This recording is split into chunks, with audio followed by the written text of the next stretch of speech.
What's up guys, and welcome back to another episode of Club and Country. It's episode number 10, and today we are beginning a brand new season with Dynamo Dresden as we set to begin our first year in the second tier of German football. And we started off by seeing a youth player was unsettled. It was indeed our best academy graduate here, or just an academy player with high potential here, Milan Weiss, who we did give a pro deal to. He's got the exciting prospect tag. I don't know who I'd prefer to use though, Milan or Sasha. They both have the exciting prospect tag, and both look really decent. But I'm not really sure who would be the better option to go with long term. And it's kind of ironic because, of course, at the start of the series, I was saying, I don't know what it is about this year's FIFA career, mate, but I can't find good goalkeepers at the youth academy. And now I've got two of them with the same potential range. So don't really know what I'm going to be doing there. But regardless, one brief look at the academy to end season one off. And also 4 players had the deals that come to the end of the year, and they're all going to be getting released. I was considering giving Quadwo a new deal.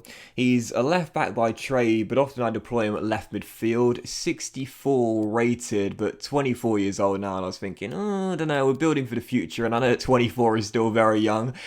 It's very young, guys, please. If you're 24 years old, cherish it, you know.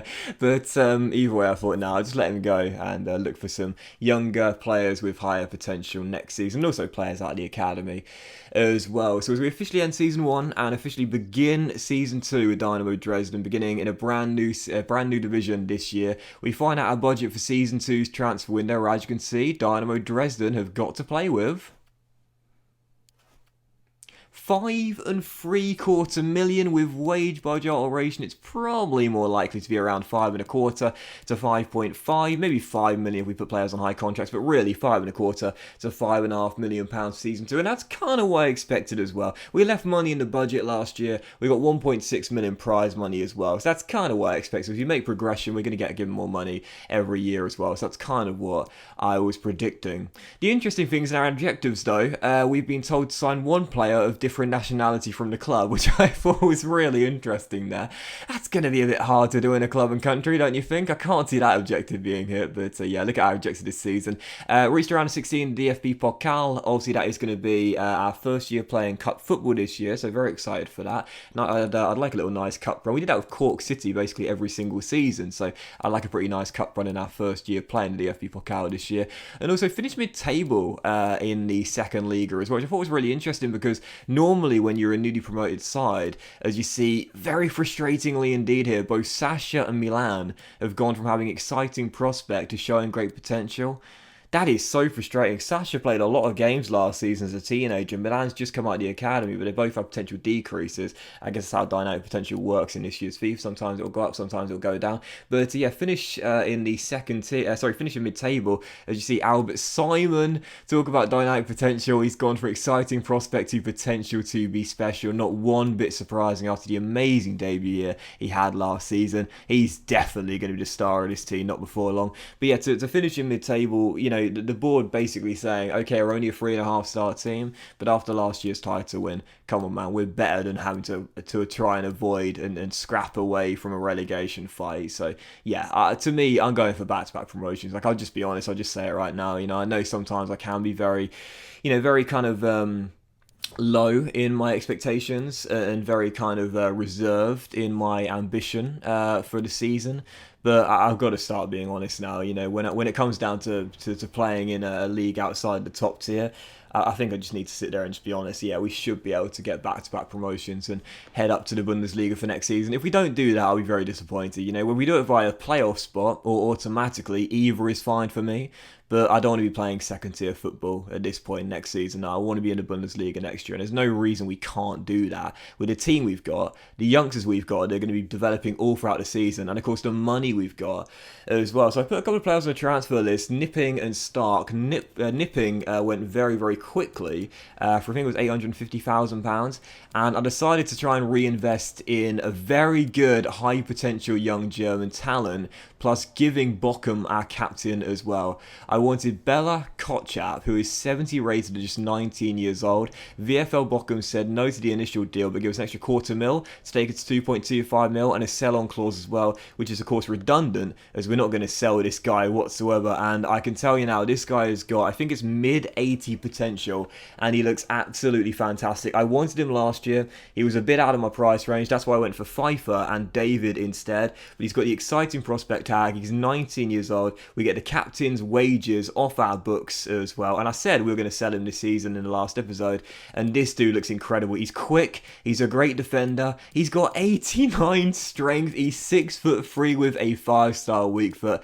And again, he's 19 years old. Absolute tank, this guy. He'll have 99 strength when it's all said and done, no doubt about it. He and Pfeiffer together as part of our back three look like physical beasts. So yeah, very happy to get the guy in. I wanted him last season, and again, for 2.25 mil, a sell-on clause which is redundant, and also the captain that we were going to sell anyway. I got to say, that's an absolute bargain for a player that will be worth way more than that when he hits his potential. I also managed to get a guy that I wanted to get last year as well. Do you remember this guy, Christian Conte of Feyenoord? Really wanted to sign him last season. Sadly, the Dutch side wouldn't let him go due to a lack of depth in that position. But this season, we managed to snap him up for, I think it was £2 million. And the reason I really wanted this guy is because he's absolutely rapid. You saw how good Diawusi was for us last season in our team because of the pace he has. Conte is just as quick. He's got 93 pace, 94 acceleration, 93 sprint speed, and 73 dribbling already with the flair trait and high medium work rates.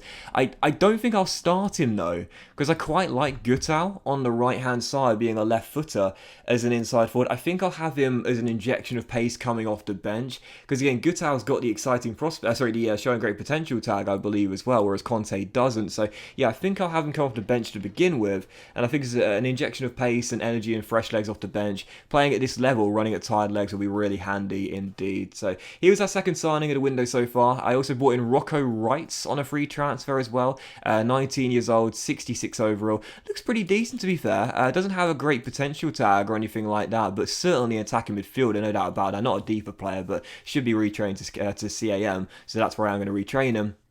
And I was picked up another player on the free agent list as well. I did do quite a lot of scouting in the free agents for Season 2. Obviously, if we don't have that much money, it's the best way to get squad depth, more squad depth, as that is our biggest area of concern right now, and not have to pay any transfer fees. And I brought in a left back here, Yannick Stocker, only 59 overall, but just 19 years old, 6'2", 66 strength already, so he could possibly play as a centre-back, but also as a defence-minded left midfielder maybe as well in the future. So when he hits 60, we'll see if he's got any potential at all. I doubt it, but again, to fill out the squad and not pay a transfer fee, that just makes economic sense. So yeah, 4 signings so far. I also just 2 bids there, 1 for Broll and also 2 for Will as well. He's a really good holding midfielder and only 21 years old, and also Broll as well. I don't know what I'm going to do with Broll this year, as I did accept a bid here for Yannick Stark from Galatasaray, as he's going to go to Turkey, and we rejected a bid from the Romanian side, Cluj, for Becker as well. But if Stark goes to Galatasaray here, I don't know what I'm going to do in the goalkeeper role this year, because again, we've got Sasha and Milan both out of the academy.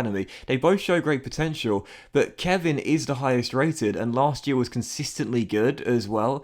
So I don't know whether to stick with the number 1 or prioritise the kids out of the academy. Long term, it's a pretty obvious decision, but then if I'm going to make the decision, who do I go with? Do I go with Sasha or do I go with Milan? It's a difficult one. I guess we'll figure out as the season goes on. I'll probably look to loan 1 to 2 academy goalkeepers out, and then once again, like last year, share the game time between Kevin and either Sasha or Milan.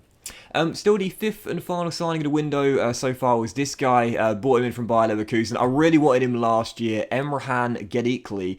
He shows great potential. He's only 18 years old, 64 overall, with 72 finishing already at just 18, and he's 6'1" as well. He looks really good. Last season I really wanted him, but sadly couldn't get him as the player was unwilling to relocate at the time. So this season I saw he was available to get, so I definitely had to snap him up. Obviously last year, as we changed the position of Casper in our academy. He looks fantastic, by the way. Another great German centre half here, very quick indeed, and also 6'2" as well, or 6'3" maybe. I think 1 to 2. But yeah, obviously last season Daphne and Ransford Yeboah had an amazing strike partnership. But I want a really good young prospect for the future to sit on the bench. So I'm glad we got the man in from Bayer Leverkusen there. He looks very good indeed. And again, 72 finishing already at just 18 years old. He looks like a pure goal scorer for the future. So yeah, for the first game of the new season, again going up to the second tier of the Bundesliga, just like I said earlier, look, we're going for the title this year, man. I'm not going to try and sugarcoat it. I'm not going to try and downplay it at all. No, we're going for the title once again, man. We've got more than enough quality to do that, and I want to play Bundesliga football next season. 5 minutes into the season opener against Holston Kiel. Look at this for an absolutely wonderful goal as well. And I was thinking, who's going to be the captain this year as well, now that we've lost our official club captain? Well, I've given it to Ransford Yeboah, but I wouldn't be surprised if this guy takes it on at some point. Albert Simon picking off where he left off last season, scoring our first goal of the campaign. What a lovely little team goal that was as well. Really great passing and moving there as we go 1-0 up. And then soon after, he bags his brace and makes it 2-0. Ransford with another assist.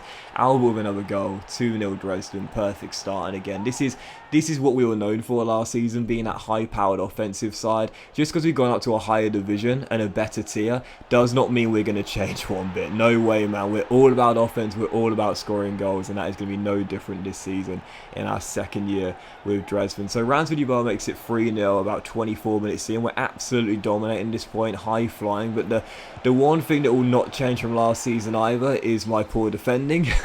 Holston Kiel get a goal back there and make it 3-1. So I was thinking, here we go again. Once more, we're going to really struggle to keep clean sheets this year. But once again, no problem on the offensive end. Right before the break, Albert Simon gets an assist to go along with 2 goals as well, as Daffner scores his first of the year heading in a corner and making it 4-1. And then just past the hour mark, he bags his brace as well. Selfless from Albert, dinks it to him, and our number 33 makes it 5-1 Dynamo Dresden. Once again, I'll be honest, whether we play Kevin in goal, Sasha or Milan, it does not matter. We won't keep many clean sheets. That's just something I'm not very good at in this year's FIFA, or at least at this tier. But for certain, we'll score a lot of goals and be the highest scorers this year, no doubt about it. Once again, and again, we're going for the title just like last season. Perfect way to start off, announcing ourselves as the high-powered offensive team. 5 goals in the very first game. We'll leak a lot, I'm sure, but no doubt about it in my eyes. We're good enough to win back-to-back titles and be the highest scoring team once again. But that will end this episode of Club and Country, guys. Big thank you for watching the season open. I hope you have enjoyed it. If you have, then please do drop a like. Much love to you all. Have a fantastic day, and I'll see you for the very next episode of Club and Country very soon.